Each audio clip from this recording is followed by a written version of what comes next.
Shalom, selamat pagi sahabat Petra. Sungguh berbahagia saat ini saya bisa kembali menyapa sahabat Petra semua dimanapun sahabat Petra berada melalui embun pagi hari ini. Sahabat Petra yang terkasih dalam Kristus, sudahkah Anda mengasihi orang lain hari ini? Pada embun pagi hari ini tanggal 4 Maret 2026, kita bersama akan membuka hari dengan sapaan Sabda Tuhan. Bersama saya, Pendeta Elizabeth Emilia Putri dari GKJ Gamping. Adapun tema renungan hari ini adalah jangan menghakimi. Berdasar dari bacaan Injil Yohanes pasal 7 ayat 53 sampai pasal 8 ayat 11. Oleh karena itu, mari sebelum kita bersama-sama akan menerima dan merenungkan firman Tuhan pada saat ini, kita siapkan hati dengan kita bersama-sama berdoa. Mari kita berdoa. Kami bersyukur atas setiap rahmat Tuhan yang selalu baru dalam kehidupan kami, yang senantiasa merengkuh kehidupan kami, dan senantiasa memberikan kami pengharapan di dalam kami melanjutkan kehidupan pemberian Tuhan. Pada saat ini ya Bapa, kami bersama-sama akan mengawali hari dengan kami akan mendengarkan firman Tuhan. Kiranya Roh Kudus menolong kami semua, sehingga kami dimampukan untuk mengerti apa yang menjadi kehendak Tuhan di dalam kehidupan kami. Kami tidak salah mengerti, bahkan firman Tuhan ini dapat kami lakukan di dalam kehidupan kami hari lepas hari. Dan hamba-Mu yang saat ini akan menyampaikan firman Tuhan, kiranya Tuhan menolong dan memberkati. Di dalam nama Tuhan Yesus Kristus, kami berdoa. Amin. Firman Tuhan dari Injil Yohanes pasal 7 ayat 53 sampai pasal 8 ayat 11, yang demikian firman Tuhan. Lalu mereka pulang masing-masing ke rumahnya. Tetapi Yesus pergi ke Bukit Zaitun. Pagi-pagi benar ia berada lagi di bait Allah, dan seluruh rakyat datang kepadanya. Ia duduk dan mengajar mereka. Maka ahli-ahli Taurat dan orang-orang Farisi membawa kepadanya seorang perempuan yang kedapatan berbuat zina. Mereka menempatkan perempuan itu di tengah-tengah lalu berkata kepada Yesus, "Rabi, perempuan ini tertangkap basah ketika ia sedang berbuat zina. Musa dalam hukum Taurat memerintahkan kita untuk melempari perempuan-perempuan yang demikian. Apakah pendapatmu tentang hal itu?" Mereka mengatakan hal itu untuk mencobai dia, supaya mereka memperoleh sesuatu untuk menyalahkannya.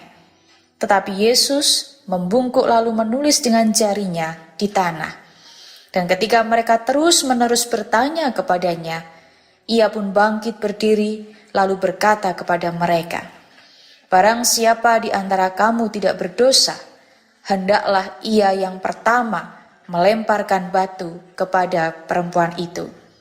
Lalu ia membungkuk pula dan menulis di tanah. Tetapi setelah mereka mendengar perkataan itu, pergilah mereka seorang demi seorang, mulai dari yang tertua. Akhirnya tinggallah Yesus seorang diri dengan perempuan itu yang tetap di tempatnya. Lalu Yesus bangkit berdiri dan berkata kepadanya, "Hai perempuan, di manakah mereka? Tidak adakah seorang yang menghukum engkau?" Jawabnya, "Tidak ada Tuhan." Lalu kata Yesus, "Aku pun tidak menghukum engkau. Pergilah dan janganlah berbuat dosa lagi mulai dari sekarang." Demikian firman Tuhan yang berbahagia setiap kita yang mendengarkan firman Tuhan dan yang memeliharanya. Hosiana. Amin. Sahabat Petra yang terkasih, seringkali kita dengan cepat menghakimi orang lain. Contohnya saja ketika kita berjumpa dengan seseorang yang penampilannya rambut gondrong, bertato, Bisa jadi kita langsung berpikir bahwa ia adalah orang yang sembarangan dan nakal. Namun kenyataannya tidak semua demikian. Banyak orang yang berambut gondrong dan bertato tetapi hatinya lembut, sopan, pintar, dan bahkan sangat cerdas. Kita pun tahu ada pendeta jalanan yang berparas demikian. Dan masih banyak contoh yang lain. Mungkin kita bagian dari orang-orang yang sering mudah menilai dan menghakimi orang lain. Apalagi di zaman modern ini, jikalau kita melihat di media sosial, sudah semakin banyak orang yang terang-terangan dalam menilai orang lain. Sehingga sering membuat kegaduhan, menggiring opini banyak orang, dan membuat ketidaknyamanan bagi para pembaca, bahkan tentunya korban itu sendiri. Dan saudara, dalam teks kita, terjadi budaya penghakiman. Namun Yesus memberi jalan dan cara pandang yang berbeda akan hal itu melalui peristiwa perempuan yang kedapatan berzina. Para ahli Taurat dan orang-orang Farisi pada saat itu berusaha untuk mencari alasan menjerat Yesus dengan cara membawa perempuan yang kedapatan berzinah di hadapan Yesus serta menanyakan kepada Yesus demikian. Rabi, perempuan ini tertangkap basah ketika ia sedang berbuat zina. Musa dalam hukum Taurat memerintahkan kita untuk melempari perempuan-perempuan yang demikian. Apakah pendapatmu tentang hal itu?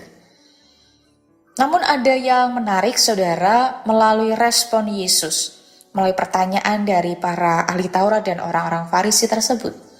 Yang pertama, bahwa Yesus mau menekankan bahwa kita ini juga orang yang berdosa. Kita mau lihat pada ayatnya yang ke-7, Yesus mengatakan, "Barang siapa di antara kamu tidak berdosa, hendaklah ia yang pertama melemparkan batu kepada perempuan itu." Yesus tahu tujuan mereka bertanya, saudara. Mereka tidak mencari kebenaran, namun ingin menjebak Yesus.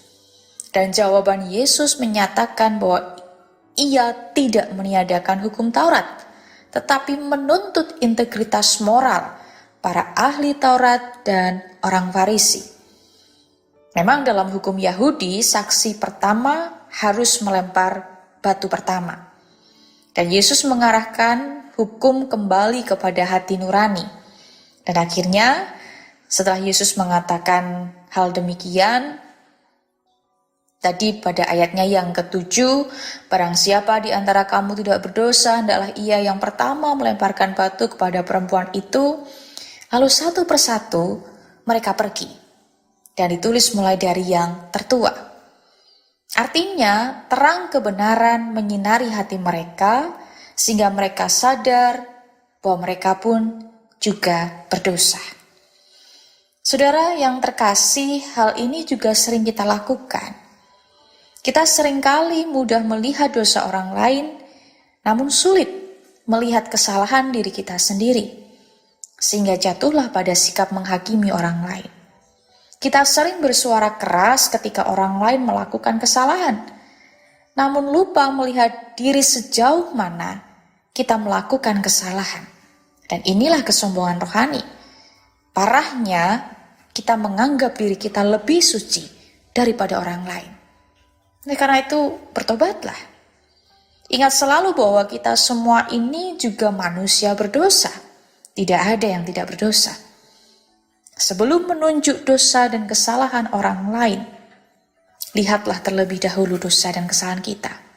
Dan inilah orang Kristen yang berintegritas secara rohani dan moral. Lalu yang kedua, sahabat Petra yang terkasih, yang menjadi pertanyaan, mengapa kita tidak boleh menghakimi orang lain? Yesus saja datang untuk menyelamatkan, bukan untuk menghukum. Tadi pada pasal 8 ayat 11, Yesus mengatakan kepada perempuan yang kedapatan berzinah, "Aku pun tidak menghukum engkau." Dari kisah ini sebenarnya, siapa sih yang berhak melempar batu kepada perempuan itu? Tentu Yesus, karena dia tidak berdosa. Namun ia tidak melakukannya, tetapi ia memilih untuk penuh dengan belas kasihan kepada perempuan itu. Sikap Yesus tidak untuk mempermalukan, tetapi menyelamatkan. Ia pun mengasihi orang yang berdosa. Saudara yang terkasih, Yesus saja mengasihi orang yang melakukan kesalahan, dan ia tidak mempermalukan orang yang melakukan kesalahan. Bagaimana dengan kita? Jangan-jangan kita alergi dan menjauhi mereka yang melakukan kesalahan. Bahkan kita mempermalukan mereka, sehingga mereka semakin rapuh dan mereka tidak merasakan rengkuhan Tuhan melalui keberadaan kita. Maka yang perlu kita lakukan adalah rengkuhlah mereka dan kasihilah mereka. Lalu yang ketiga, saudara yang terkasih, yang Yesus lakukan adalah kasih yang memulihkan. Sikap Yesus kepada perempuan yang kedapatan berzinah ini bukan berarti Yesus toleransi dengan dosa atau membenarkan apa yang dilakukan perempuan itu. Tidak. Tetapi ia mengasihi pendosa itu dan memberikan kesempatan baginya untuk mengalami pemulihan. Dan itu kasih. Maka Yesus mengatakan, pergilah dan jangan berbuat dosa lagi.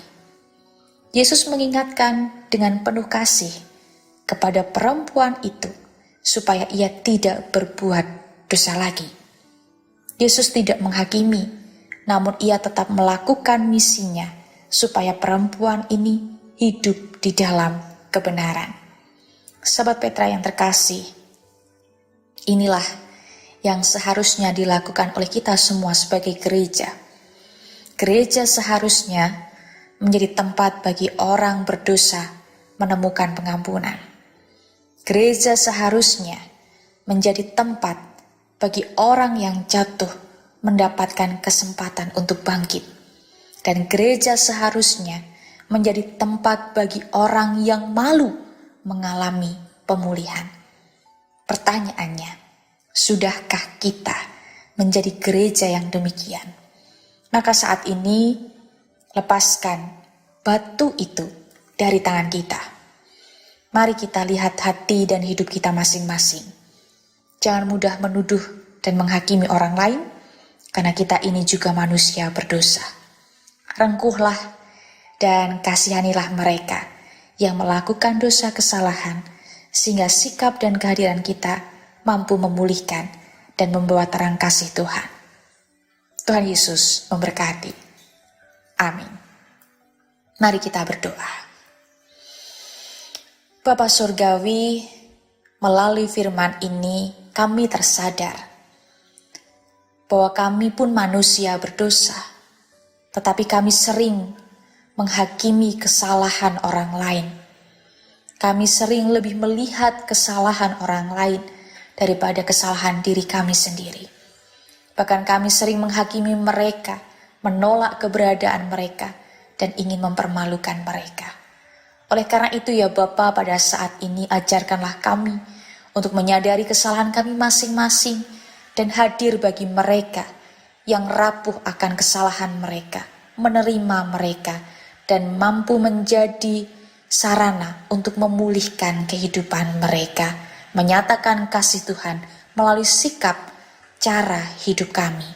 Inilah kami ya Tuhan, ampuni segala dosa dan kesalahan kami, pakailah kami untuk memulihkan, untuk menerima sesama kami yang melakukan kesalahan di dalam kehidupan mereka. Tolonglah kami sebagai gereja untuk menjadi tempat yang mendatangkan pemulihan, damai sejahtera, dan sukacita bagi semua orang. Bapa yang baik, pada kesempatan saat ini pula, kami akan melanjutkan apa yang menjadi tugas tanggung jawab kami.